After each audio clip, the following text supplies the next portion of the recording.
సూర్యాపేట జిల్లాలోని మునగాలలో రోడ్డు ప్రమాదం చోటు చేసుకుంది.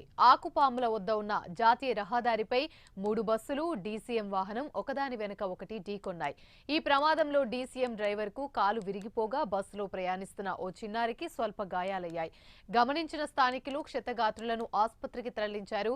సమాచారం అందుకున్న మునగాల సీఐ, ఎస్ఐలు సంఘటనా స్థలానికి చేరుకుని కేసు నమోదు చేసి దర్యాప్తు చేస్తున్నారు.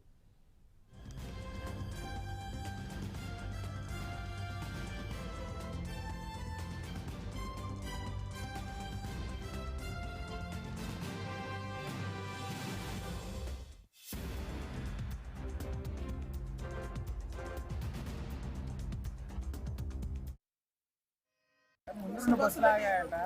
తర్వాత ఈ డీసీఎం వచ్చేకల్లా వెనక బస్సు బ్రేక్ ఆక వెనక్కి కలిగేకల్లా ఇది ముందుకు వెళ్తారు. ఎన్ని గంటలు జరిగింది? 3 గంటలు. అంటే మొత్తం ఈ రోడ్డు ప్రమాదంలో 3 బస్సులు ఉన్నాయి. 5 బస్సులు. 4 బస్సులు ఒక డీసీఎం.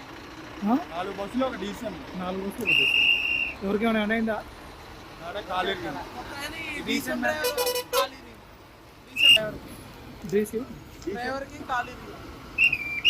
ముందు బస్సులు ఆగాయట.